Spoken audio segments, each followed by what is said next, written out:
Voltamos então com o quarto bloco do Fluminense em Debate dessa segunda-feira, 10 de outubro de 2011. Vamos falar então um pouquinho do Campeonato Brasileiro. Agora o Fluminense está a 7 pontos. Não é 7?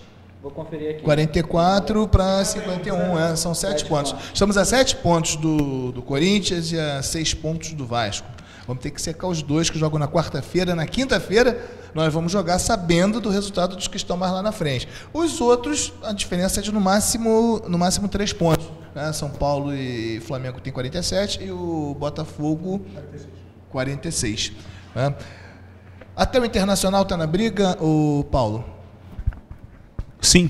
Internacional 43. Sim. Principalmente dependendo do que o próprio Internacional fará no jogo contra o São Paulo no meio de semana.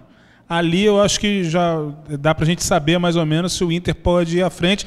E mesmo que esses times não cheguem à ponta, não cheguem a outra tabela, eles vão brigar pelo menos sonhando com a última vaga da Libertadores. Ou seja, haverá briga até o final e isso me anima. Porque se embolar de equipes na parte de cima da tabela pode nos ser proveitoso desde que a gente consiga ter uma arrancada muito boa, como tivemos, por exemplo, em 2009. Né? Porque se a gente lembrar, e você bem lembrou no outro bloco, naquela época isso era impossível, né? O Fluminense não vai conseguir. O Fluminense está rebaixado. E todo mundo deu no que deu, todo mundo viu, né? A imprensa convencional passou pelo mico, né? Pelo ridículo de ter que engolir a salvação tricolor, em seguida ao nosso título. Então, está embolado, estamos na briga agora. Não podemos falhar na quinta. Eu tenho plena confiança que com um pouquinho de sorte, com a nossa vitória na quinta-feira sobre o Curitiba, o Fluminense volta ao G4 antes do final de semana. Ô William, será que são todos tão inconfiáveis assim? Só um minuto. Oi, passei. Fizemos a troca aqui. Agora apareceu o telemarketing, né? Aquele negócio. Só um minuto, por favor. Enfim, mas até esqueci que eu ia falar aqui. Me dá uma parte, então. Eu tô dou a parte. Não, uma parte. A dança dos microfones no Fluminense em Debate. Fantástico. É que eu lembrei agora com esse comentário do Saviola. Vocês repararam ontem no Engenhão a quantidade de vezes que a narração do placar mostrava correção? Em várias oportunidades foi dada uma informação no placar corrigindo. A alteração foi outra. Ou então, placar de algum jogo corrigindo, placar. Enfim. E o William não falou. Mas os times eles estão tão ruins assim, tão inconfiáveis, que a gente não consegue dizer, mesmo sabendo que matematicamente todos esses 7 estão no alcance, a gente não consegue tirar 3, 4 para dizer que são os favoritos? Eu acho que o campeonato está bem equilibrado, primeiramente. E tanto que assim, está um bolo. Você pode ver que os lá da frente estão bem próximos uns dos outros. E os lá de trás também que estão lutando para não cair, tá bem equilibrado mesmo. Mas assim, eu acho que até ali o Internacional, o Curitiba e o Palmeiras estão 40 pontos, ainda tem a chance ali de chegar. Mas você fala na Libertadores ou na Libertadores? A parte de baixo, mesmo o Grêmio com 39 pontos, eu acho que não vai ter fôlego para aguentar. E assim, o Curitiba vai dar a cartada dele quinta-feira. Né, o Internacional ainda joga contra o São Paulo. Então, assim, é um jogo bem difícil. Nós teríamos um jogo na quarta-feira com os outros times, mas o nosso jogo foi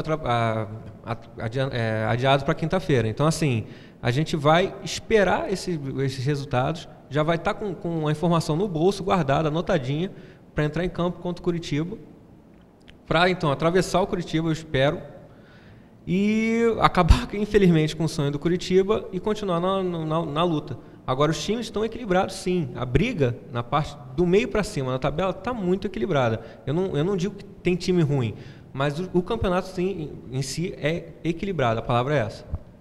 Ou seja, não tem o grande time, né? Mas talvez o grande time poderia ser o Fluminense, mas o Fluminense não vai. Enfim. Quando terminou a Libertadores, eu pensei muito no Santos, que estava muito bem. O Fluminense eu ainda estava vendo um time se ajustando ainda, porque tomou muita pancada esse ano. O time do Fluminense é um time bom, mas tomou muita pancada, foi muita coisa acontecendo nos bastidores, e isso vindo à tona, então desequilibrou o time. Mal ou bem, os jogadores sentem isso em campo. E o campeonato é tão louco, né, que você tinha os 4 times que eram candidatos ao título, o melhor deles está em 6º lugar. Pois é. E o outro em 7º. E o Cruzeiro brigando contra o rebaixamento. Vieira, analisa para mim essa parte de baixo da tabela também. O Bahia com 34, Ceará com 32, o Cruzeiro com 30. Né? E aí começa a zona do desespero. Parte de cima e parte de baixo da tabela.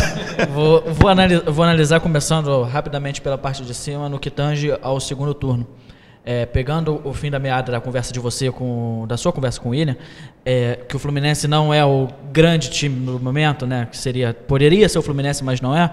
Mas se você for observar a tabela, estou com a tabela aberta aqui, o Fluminense segue líder com 19, o Corinthians é só o 8º, com 14 pontos, o São Paulo é o 10º, o Flamengo subiu bastante, né? Porque para um time que não pontuava 10 rodadas, hoje ele é o 14º e já tem 11 pontos no segundo turno.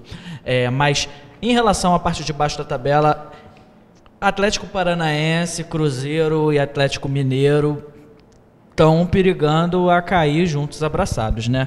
Talvez, eu acredito que o Atlético Paranaense possa dar uma reviravolta aí. Não gostaria que isso acontecesse. Eu prefiro que caia o Atlético Paranaense, caia o Atlético Mineiro, fica o Cruzeiro. Tenho mais simpatia pelo Clube de Minas Gerais, que tantos pontos nos oferece nos campeonatos brasileiros. E na parte de cima da tabela, eu acho que o Internacional não está nessa briga, não. Para mim, o Fluminense briga. De Fluminense para cima está na briga. Botafogo não vai ganhar mesmo, então a gente pode tirar o Botafogo.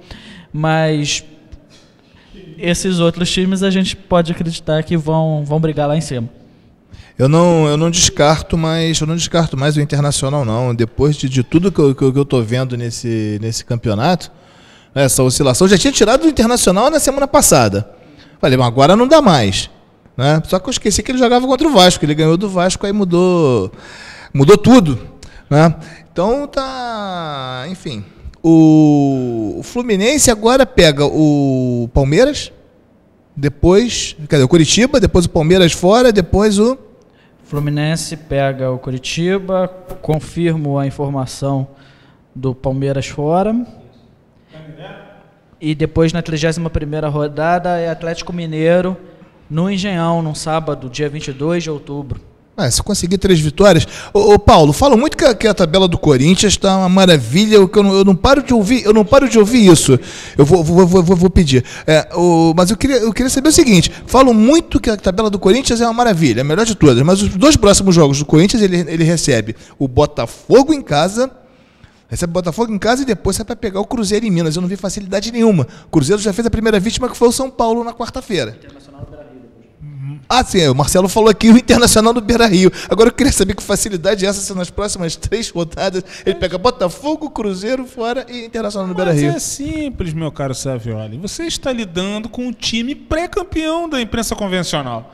Então, sendo pré-campeão, ele tem jogos facílimos, tem uma campanha enorme pela frente, fulgurante, vai ganhar 10 partidas seguidas e vai ser campeão com 5 rodadas de antecipação, igual aconteceu no passado, né? Porque o Corinthians era o pré-campeão da imprensa também, mas havia uma mosca na sopa chamada Fluminense e agora eles vão ter que esperar 100 anos para ganhar um título num novo centenário, porque no do ano passado já está em Álvaro Chaves. No novo centenário? No novo centenário, porque você vai completando... Bicentenário. O novo centenário. Você vai ter o bicentenário, o tricentenário. Discutir isso aí é a mesma coisa. O Brasil é pentacampeão ou é 5 vezes campeão do mundo? Pois é. Tecnicamente é 5 vezes, mas nem todo mundo comemora o penta. Mas aí você compara os 3 próximos jogos do Fluminense. O Fluminense pega o Curitiba em casa. Né? Eu acho que é um jogo tão difícil para o Fluminense, quer dizer... O jogo do Fluminense é mais fácil do que o jogo do Corinthians, porque o Corinthians pega o Botafogo, que está brigando pelo título. Né? Aí o Fluminense joga contra o Palmeiras fora, né? E o Corinthians joga contra o Cruzeiro. Eu acho que nesse momento o Cruzeiro é muito mais perigoso, porque o Cruzeiro briga para fugir do rebaixamento e tem mais time que o Palmeiras. E ainda tem, na semana seguinte, aí que vem a grande diferença. Né? Ou seja, o Fluminense pega o Atlético Mineiro em casa, e o Corinthians pega o Internacional. Em 3 rodadas eu acho que a gente pode tirar, são 7 pontos hoje. Se a gente conseguir diminuir para 3, para 2 ou 3 pontos para eles, tá bom. E até porque o Corinthians está com 51, o Vasco com 50, são os que estão desgarrados. A gente tem que secar esses 2 aí, não é? Você ia falar alguma coisa? Não? E assim, o que eu ia dizer é que, por exemplo, o Palmeiras, que parece ter um time de draga, o nosso jogo contra eles no domingo vai ser determinado pelo jogo que eles vão ter na quarta-feira. Porque eles têm 40 pontos, não é isso, Vieira? O Palmeiras, né? Se o Palmeiras vence esse jogo do pré-campeão carioca, pré-campeão brasileiro carioca, do mundo, do planeta Terra, da galáxia, enfim, ele muda de perfil. Esse jogo fica mais complicado para nós. Agora, no caso de um empate ou mesmo uma derrota, que talvez seja até provável, eu acho que o Palmeiras já entra com o pé mais mole, né? Enfim, eu confio, eu acho que é difícil, mas nós temos condição de manter uma sequência de 3 vitórias. E com essas 3 vitórias, a gente, no mínimo, vai estar entre os 3 primeiros. Ou seja, brigando cabeça por cabeça. Agora, lá embaixo, eu acho que o América Mineiro está 9 pontos do Cruzeiro. Não tem mais força para reagir. O Avaí, eu acho que ainda tem chance de reagir, porque ele chegou a 25 pontos, está a 5 do Cruzeiro. Né? Ou seja, são 10 rodadas ainda, eu acho que ainda tem muita coisa para acontecer. Então, tem alguma chance, o Atlético Paranaense, o Atlético Mineiro. Eu acho que o Bahia com 34, porque depois do Bahia já vinha o Figueirense com 38, aí acabou. Mas o Bahia, eu acho que pela campanha que vem fazendo mais recentemente, né, enfim, conseguiu o resultado expressivo, que foi o empate contra o Botafogo, né, um jogo fora de casa, que é uma coisa difícil.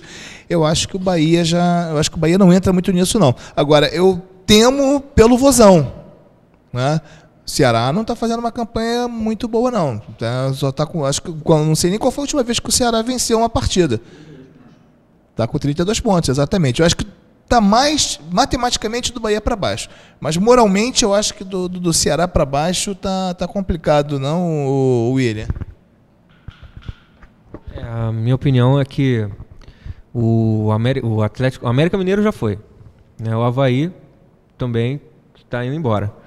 Agora, a briga ali fica entre o Atlético Mineiro, o Bahia está se safando, está conseguindo se levantar, Atlético Mineiro, Cruzeiro e Ceará. Esses 3 aí vão jogar 0-1 aí para ver, vão tirar o palitinho aí para ver quem é que vai sobrar na história. Ele matou o Atlético Paranaense de véspera. Atlético Paranaense e Avaí para você também já estão Isso, justamente. Já foram também. Já foram não, mas Avaí, vão, né? Avaí é o América Mineiro, né? Avaí e América Mineiro. São os 2 últimos. Mas eu acho que o Atlético Paranaense também... o Atlético Paranaense vai depender muito desse próximo jogo agora dele. Então, assim, ainda tem ainda o fio de esperança. Entendeu? Tá na forquilha, mas ainda tem o fio de esperança. Mas tem times que você vê que não estão apresentando tanto e que pode vir a afundar também. Eu acho que o Atlético Mineiro tem um diferencial. Ele vem atuando bem. Né? Tem feito boas partidas. Acho que diferente dos outros times, o Paulo. Eu te diria o seguinte, mas eu lembrei de uma coisa. Alguém me recorda, o Atlético Mineiro tinha sido rebaixado em 2003? Ele caiu sim. Foi em 2003? Eu não sei exatamente. Vamos supor 2003. Em 2003, o Atlético Mineiro, né, na draga que estava, mandou o time todo embora, colocou um monte de garotos. Dos 8 ou 9 jogos finais, venceu 6, mas como já tinha uma campanha muito deteriorada, acabou não conseguindo se salvar e foi rebaixado. Eu acho que a situação deles é muito complicada. O Atlético vem de uma longa sequência de investimento financeiro em jogadores que não trouxeram retorno, né? Recentemente até dispensou jogadores no meio do campeonato, e é melhor abrir o olho. Seria até terrível para o futebol brasileiro, mas eu acho que é uma perspectiva real. Na última rodada você tem o clássico Atlético e Cruzeiro, com o perdedor sendo rebaixado à 2ª divisão. Essa possibilidade se torna cada vez mais real. E nesse meio de semana, esses jogos serão decisivos. O William tinha falado, principalmente do Atlético Paranaense. Eu acho que o Atlético Paranaense, se não vencer o Vasco no meio de semana, dá adeus. Ele só tem essa alternativa. Agora, lá em cima, eu perguntaria para o Marcelo Vieira, pelo Corinthians, né? Não vou ter oportunidade de perguntar para você sobre o Corinthians hoje, porque o programa está acabando. Mas eu falei há 2 semanas, desde 2 semanas atrás, eu falei que o jogo do Corinthians estava evoluindo. Né? Ou seja, aquela coisa toda. Você está rindo de quê, Vieira? Você sabe que eu falei, você discordou de mim. Eu falei que o Corinthians estava evoluindo. Por quê? Porque o jogo do Corinthians, aquele jogo do Corinthians de início de ano, daquela arrancada, estava marcado. Você é a nova definição do dicionário Aurélio de paradoxo. O que você chama de paradoxo? Paradoxo é quando você diz uma coisa hoje e amanhã você diz outra diferente. Desde o início do Eu acho que campeonato, você tá você diz que o palavra. Corinthians não vai pra lugar nenhum e eu fico defendendo o Corinthians aqui, achando que o Corinthians vai brigar alguma coisa. Não, Por causa de 2 ou 3 programas atrás, que o Corinthians só perdia, você decidiu apostar no Corinthians e falou, não, o Corinthians vai acontecer alguma coisa aí. Eu comecei a falar do Corinthians, o Corinthians estava melhorando, inclusive no jogo, depois do jogo contra o Fluminense, entendeu? Porque tinha criado novas alternativas de jogo. Tira essa camisa do Porque Corinthians que tá por baixo aí do teu paletó. O jogo estava marcado. Esse ladrão. Então, o jogo do Corinthians estava marcado. Inclusive, fui eu que entreguei. Você lembra que eu entreguei a fórmula para os treinadores? O Joel foi o primeiro a descobrir e matou o Corinthians. Por sinal, Savioli, dizem que o Corinthians contratou um jogador muito bom para esse final de campeonato, né? Sabe quem é? Chama Felipe Gomes da Silva. Eu pensei que fosse o... A piada não colou não, né? O Felipe Gomes da Silva foi o indivíduo que apitou o Fla-Flu. Ah, tá. Não, eu pensei que fosse o Adriano. Pensei que fosse o Adriano. Você viu o tamanho do Adriano? Tá, maravilha. Tá, Maravilha. Famosa coisa fofa, né? Gente, gostaríamos de continuar aqui, mas infelizmente o tempo acabou. Voltamos na próxima segunda-feira. Grande abraço.